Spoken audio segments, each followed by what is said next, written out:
E o que te trouxe até o Tupi, Evaldo? Via muitas vezes jogadores do Tupi dando entrevista na televisão, né? E lá no sul de Minas a gente não... Era raro, né? A gente ver essas coisas. E por outro lado, né, o Tupi tinha um ponto esquerda muito bom, né? Que chamava Magalhães. Teria um jogo pelo Campeonato Mineiro lá em Três Corações. E eu consegui, né, anular esse Magalhães. E logo quando terminou o jogo eu recebi esse convite, né, do Sr. Geraldo Magela, se eu teria interesse de vir para Juiz de Fora.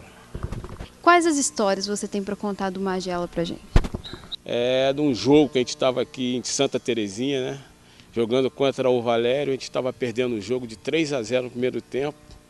E aí, nós, do lado aqui do campo, tinha um presídio, né?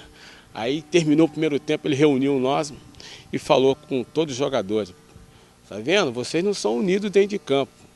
Os presos ali, os presidiários, para fugir, eles se unem. E vocês, para ganhar jogo, vocês não estão unidos. Eu quero ver no segundo tempo se a união de vocês é válida ou é falsa. Já viramos o jogo para 4-3. Qual jogo te marcou mais durante sua carreira, Evaldo? Tinha um Atlético que tinha 8 jogadores da seleção. O meu destaque naquela época era o Éder, né? E todas as vezes que eu jogava contra o Atlético, eu me dava bem, conseguia marcá-lo. Quando que você decidiu largar os campos? Eu já estava também numa certa idade, né? 32 anos. E nessa época o João Pires, né? Falecido João Pires também, era o presidente do Tupi, me fez o convite. Eu prontamente aceitei. Depois aí eu saí do comando, fui ser auxiliar, mas logo após eu assumi as categorias de base, onde eu fui treinador do junior do Tupi aí 5 a 6 anos. E hoje você ainda trabalha em algum clube? Não, hoje consegui aposentar, mas assim, não me afastei do futebol. Agora aquela pergunta que todo mundo quer saber, para qual time o Evaldo torce? De coração sou Flamengo, mas assim, acima de tudo, eu tenho um respeito muito grande pelo Tupi. Estou fazendo o que gosto, transmitindo futebol aqui no AM 1010 e também no tribunademinas.com.br. Onde quer que você esteja, torcedor, obrigado pelo carinho da audiência.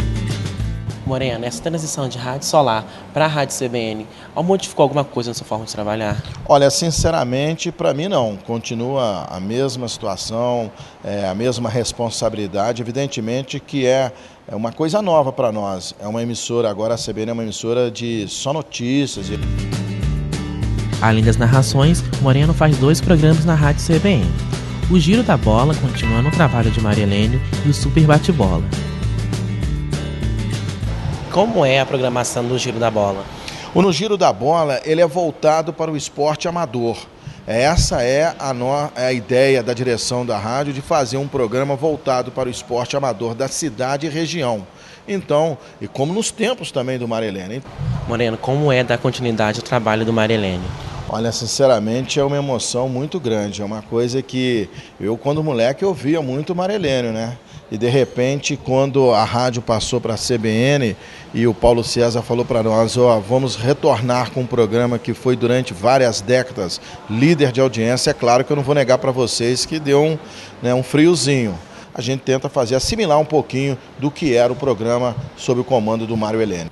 E à tarde se retorna aos estúdios da Rádio CBN para apresentar o Super Bate-Bola. Como é o programa? Qual é a diferença entre os 2 programas? O programa da tarde, o Super Bate-Bola, é um programa também com muita tradição, mas já são cerca de 20 a 25 anos que o programa está no ar. E ao contrário do programa no Giro da Bola, que é voltado para o esporte amador da cidade e região, nós tentamos no Super Bate-Bola abranger mais o esporte, o futebol em si profissional, do Tupi no caso, e também os campeonatos nacionais, Copa do Brasil, Campeonato Brasileiro, Seleção Brasileira, também falamos de vôlei.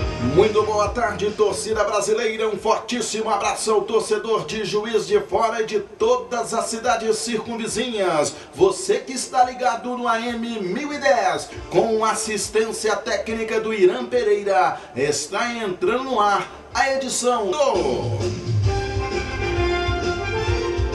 Super Bate-Bola CBN. Thiago Silveira foi um dos fundadores da primeira formação da Bizarra Banda e conta pra gente como foi essa experiência.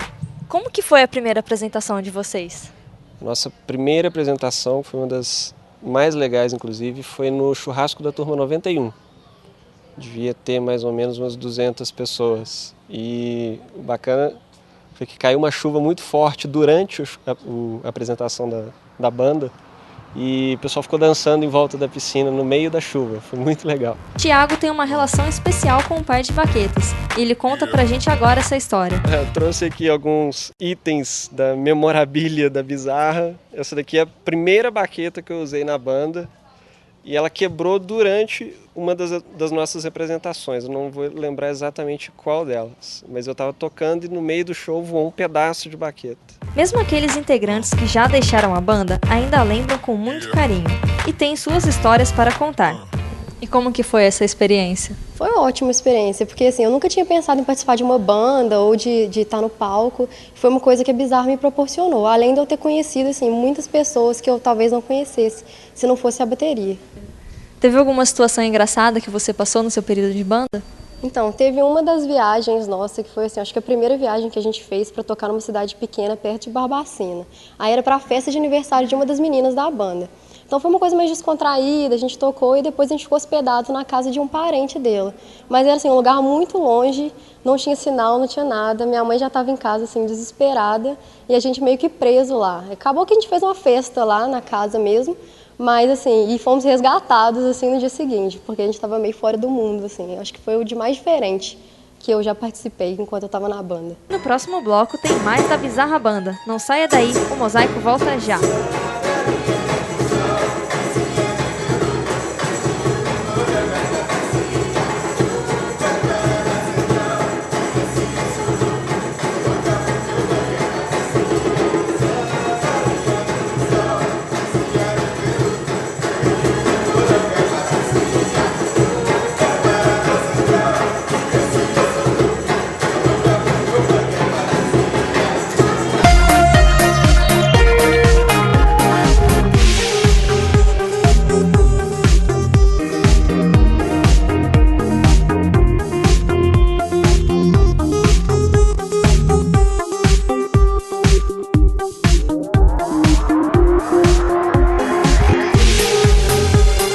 Empório Bahama Centro, a mais avançada tecnologia em supermercado em Minas Gerais.